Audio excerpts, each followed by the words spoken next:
জোড়া লাগা কুকুর যদি দেখা যায়, যে একসাথে দুটো কুকুর, তাদের প্রজননের কারণে তাদের একটা বিশেষ ঋতুতে বিশেষ সময়ে তাদেরকে এটা করতে হয়, এক অদ্ভুত কারণে মানুষ ক্ষিপ্ত হয়ে ওঠে তাদের প্রতি।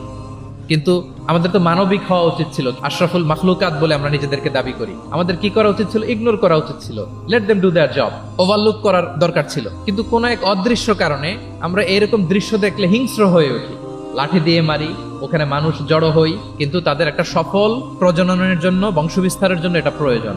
তো আমরা যেন এই কাজটা না করি, এরকম নির্মম যেন আমরা কখনো না হই। কারণ প্রাণীদের প্রতি দয়া দেখানো এটা ছোটখাটো কোনো ব্যাপার নয়, এটাই আপনার জান্নাতের কারণ হতে পারে, এটাই আপনার জাহান্নামের কারণ হয়ে যেতে পারে। আল্লাহ রাসূল সাল্লাল্লাহু আলাইহি ওয়াসাল্লাম বলেন, মান লা ইয়ারহাম লা ইউরহাম। যে ব্যক্তি অন্যকে দয়া দেখায় না, আল্লাহ তাআলা তার প্রতি দয়া দেখায় না। ইরহাম মান ফিল আরদ ইয়ারহামুকুম মান ফিস সামা। এই দুনিয়াতে যারা আছে তোমরা তাদের প্রতি দয়া দেখাও, যিনি আকাশে আছেন তিনি তোমাদের প্রতি দয়া দেখাবেন। তাহলে এই জমিনে কি শুধু আমরাই থাকি নাকি? না পশু পাখি প্রাণী এগুলো থাকে।